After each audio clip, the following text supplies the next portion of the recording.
everybody. I'm here behind the scenes at the Tress shoot with the infamous Clyde Haygood and our beautiful model, Lacey. Isn't she gorgeous? Yes, tell me. Look at this. Is this Would you ever know this is a wig?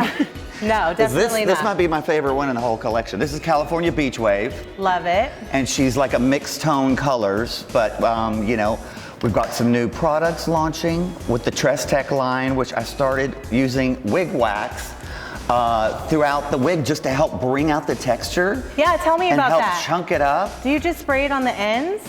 Or I spray is it it all, in I everything? sprayed it all throughout. I just like to take the wig, shake it upside down, air it out, you know. That's a really good tip. Upside down. Upside down, get some life into it. It's been sitting in a box for a while, so you know, just bring it back to life.